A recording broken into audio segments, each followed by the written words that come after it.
Hi everybody, welcome to Raj Kitchens. இன்றைக்கி நம்ம பார்க்க போகிறது தக்காளியும் சின்ன வெங்காயமும் ஆட் பண்ணி மிளகாய் தூள் இல்லாமல் வெறும் பச்சை மிளகாய் ஆட் பண்ணி மண்டி பார்க்க போகிறோம். எப்படிங்கிறத இப்போ வீடியோக்குள்ளே போய் பார்த்துடலாம். பார்த்துட்டு நீங்கள் உங்கள் வீட்டில் செஞ்சு பார்த்துட்டு உங்களுடைய likes, comments, share, subscribe, bell button. இப்போ வாங்க வீடியோக்குள்ளே போயிடலாம். இது நம்ம வீட்டில் காய்ச்சிருந்த தக்காளிங்க. காயாக இருக்கும் போதே எடுத்துகிட்டு வந்துட்டேன். ஏன்னா மண்டி பண்ண டேஸ்ட்டாக இருக்கும் அப்படின்னு சொல்லிட்டு நல்லா வாஷ் பண்ணி எடுத்துக்குங்க. எடுத்துகிட்டு இப்போது நான் ரவுண்ட் ஷேப்பில் கட் பண்ணி எடுத்துக்கிட்டேன். கட் பண்ணி எடுத்துகிட்டு இப்போது பேன் வச்சு ஸ்டவ்வை சிம் ஃப்ளேமில் வச்சுக்கோங்க. ஆயில் நான் 3 கரண்டி ஆயில் எடுத்துக்கிட்டேன். எனக்கு குட்டி கரண்டி தான், குழிக்கரண்டி 3 கரண்டி அளவுக்கு எடுத்துக்கிட்டேன். நீங்கள் தேவைக்கு தக்கன எடுத்துக்கோங்க. நார்மலாக மண்டிக்கு கொஞ்சம் ஆயில் தூக்கலாக இருந்தால் டேஸ்ட்டும் நல்லாயிருக்கும், பார்க்கவும் கலர்ஃபுல்லாக இருக்கும். அதில் வடவும் ஆட் பண்ணி பொரிய விட்டுட்டு நான் 7 பச்சை மிளகாவை 2ஆக கீறி ஆட் பண்ணிக்கிட்டேன்.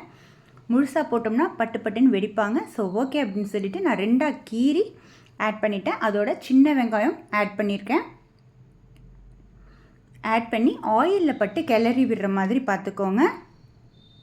நெக்ஸ்ட்டு இப்போ நம்ம கட் பண்ணி வச்சுருந்த தக்காளி பழத்தையும் ஆட் பண்ணிடலாம். நல்லா கிளறி விட்டுக்குங்க. அந்த ஆயிலில் பட்டு கிளற மாதிரி, ஏன்னா அந்த ஆயிலில் படும்போது நமக்கு நல்லா அந்த வதங்கக்கூடிய தன்மையோடு அந்த டேஸ்டி அதிகமாக இருக்கும். ஸோ அந்த மாதிரி மெத்தட்ஸில் கொஞ்சம் பக்கத்தில் நின்று கிளற மாதிரி பார்த்துக்கோங்க. இந்த டயத்தில் நான் 1 டீஸ்பூன் உப்பு ஆட் பண்ணியிருக்கேன். நம்ம வீட்டை பொறுத்த வரைக்கும் நம்ம உப்பு குறைச்சி சாப்பிடுவோங்கிறதுக்காக நான் அப்படி ஆட் பண்ணியிருக்கேன். நீங்கள் தேவைக்கு தக்கன ஆட் பண்ணிக்கோங்க. இப்போ நான் மல்லித்தூள் ஆட் பண்ணியிருக்கேன். அதே மாதிரி 1 டீஸ்பூன் மஞ்சத்தூள். மிளகாத்தூள் சுத்தமாகவே நான் எடுக்கலை. காரணம் என்னென்னா பச்சை மிளகாய் அதிகமாக ஆட் பண்ணியிருக்கேன், அதனால் நான் எடுக்கலை. ஸோ ஆயிலில் பட்டு நல்லா கிளறி விட்டுருங்க. இப்போது இந்த தன்மையில், அதாவது லைட்டாக வதங்கி வரக்கூடிய தன்மையில் நம்ம தண்ணி ஆட் பண்ணுறோம். தண்ணி காய்கறிகள் அமுங்கிறத விட கொஞ்சம் குறைச்சி ஆட் பண்ணிக்கோங்க. ஏன்னா குக்கரில் தான் நம்ம வேக விட போகிறோம். ஸோ குறைச்சி ஆட் பண்ணிவிட்டு குக்கர் சவுண்ட் கேட்குறதுக்கு முன்னாடியே ஸ்டவ்வை ஆஃப் பண்ணிவிட்டு ப்ரெஷர் அடங்கினதுக்கப்புறம் ஓப்பன் பண்ணுங்கள். இப்போ பாருங்கள், நமக்கு கரெக்டான பக்குவத்தில் வெந்திருக்காங்க.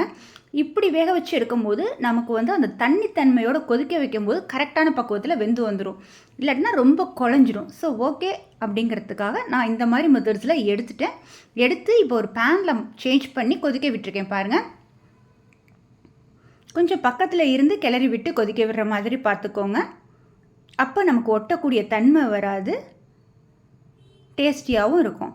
இறக்கக்கூடிய நேரத்தில் கொஞ்சமாக கருவேப்பிலை ஆட் பண்ணிக்கோங்க. இப்படி ஆட் பண்ணும்போது கருவேப்பிலை நமக்கு கரெக்டான பக்குவத்தில் வெந்திருக்கும். ப்ளஸ் பார்க்கவும் கலர்ஃபுல்லாக இருக்கும்.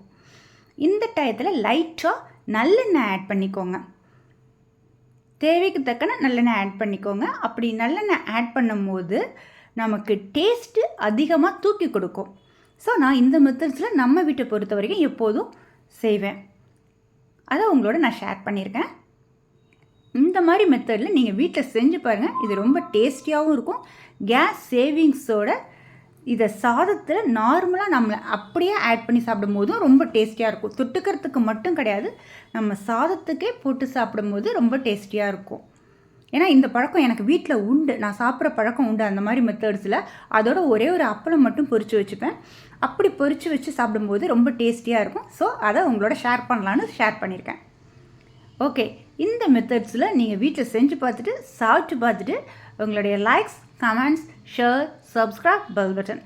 Okay, thank you. நெக்ஸ்ட் வீடியோவில் மீட் பண்ணலாம்.